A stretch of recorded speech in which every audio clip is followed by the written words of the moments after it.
Hello there. For those new parents and students that may not know me, I'm Curtis Kirkland, principal here at Millry High School. I would like to welcome all of our students back for this upcoming school year. This has certainly been a long time coming. Students, we have missed you and we are super excited to be able to see you again.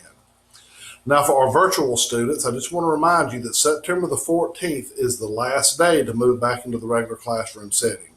After September the 14th, it will be January at the end of first semester, before students will be allowed back into the regular classroom setting. Now, also, virtual students, you will have an opportunity to pick up a breakfast and a lunch here at the school if you choose. Now, pickup will be between 10 o'clock and 10:30 in the cafeteria. You'll only be able to pick up food for current students, and the student must be present at the time. Now, I'd like to take a moment and tell our regular students that are coming back what your school day is going to look like. Now, we're going to start with the carpool line. Now, carpool will be one way. You'll enter at the new gym and you'll exit on Wildcat Drive. All carpool riders in grades 7 through 12 will be dropped off in front of the new gym. If you have a child that's in pre-K through 6th grade, you're going to be dropped off at the K2 building as usual. Now, all carpool riders in grades 3 through 12 that would like to eat breakfast here at the school will need to be at the cafeteria no later than 7:25. Now, breakfast will be picked up at the cafeteria and taken back to the classroom. Now, all students in pre-K through 2nd grade, you're going to have your breakfast delivered to you in your classrooms. The first bell is going to ring at 7:32, and the tardy bell to start school will ring at 7:35 this year. Now, we are starting just a few minutes earlier than last year to give our students time to eat breakfast in the classrooms and our teachers a little extra time to get their morning paperwork finished. Now, our buses will unload between 7:15 and 7:20 in the mornings. All bus riders in grades 3 through 12 will circle through the cafeteria before reporting to their classrooms. Now, pre-K through 2nd grade, they will report directly to their classrooms. Now, our dress code has changed some since last year as well. In an effort to help families from having to buy new clothes, the school board approved to amend the dress code for this upcoming school year. Now, this is just a reminder that amend doesn't mean that there's not a dress code. It's just relaxed a little. Now, everyone's shirt must still completely cover you. No chest, stomach, sides can be showing. And the shorts must be past the extended fingers when your hands are held down by your side. Shoes still have to have a closed toe and a closed heel. I just encourage you to look at the dress code that's posted on our Millry High School Facebook page. Now, we have school lunch forms that we're going to be sending out on the first day of school. Now, if you prefer, a link to the lunch forms can be found on our school Facebook page. Now, also on our school Facebook page, you'll find a link for paying for lunches and breakfasts online. Now, I'd like to encourage you to go online and prepay for breakfast and lunch as much as possible. We are trying to keep from having to pass a lot of money back and forth, so please help us out with that. Now, our check-in and check-out procedures have changed a little as well. If a student comes in late, they will go straight to their classroom instead of the office. Classroom teachers will check the students in as they arrive on campus. Now, the front door of the school will be locked for safety purposes. So if you need to check out a student, you'll need to call the office upon arrival and someone in the office will assist you.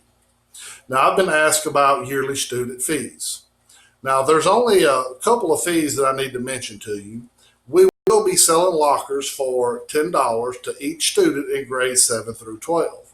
Now, although the students will not be using the lockers for the first little while, we are anticipating using lockers shortly. So the teachers will be selling top lockers first on a first come, first served basis. Now, another yearly fee for our drivers is a parking pass.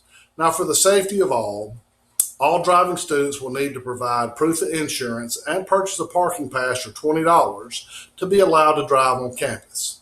Now, that money goes to pay for the hanging tags and to pay for the concrete and paint that we use in the upkeep of our parking lot. Now, the last fee is the Chromebook fee. Now, we provide Chromebooks for all of our students here to use during the school year, but we have to pay insurance on that. So we have to charge $25 for each Chromebook for insurance purposes. Now, we also have some athletic requirements that the state's put on us that I need to tell you about. We'll only be able to allow 75% capacity in our football stadium for our football games. We will open the gates at 5 o'clock, and it will be a first come, first served basis.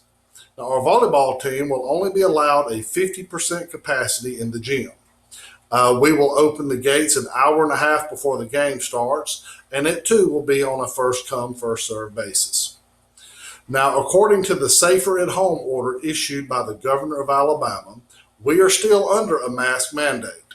Students, parents, fans, and spectators that come onto campus should have a mask on unless there are medical reasons that prevent you from wearing a mask.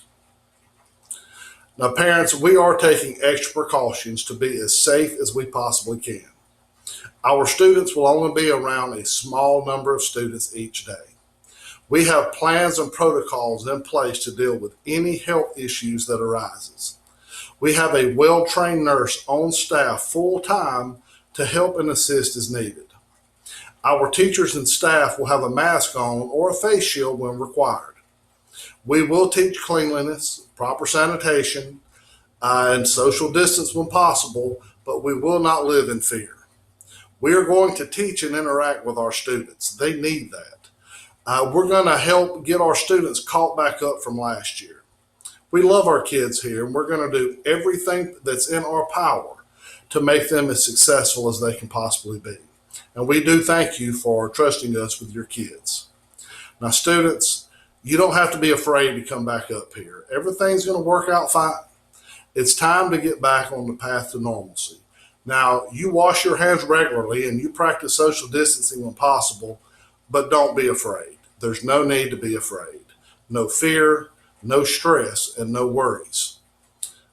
This is what we do. We've got this, and we certainly look forward to seeing you in August. Thank you.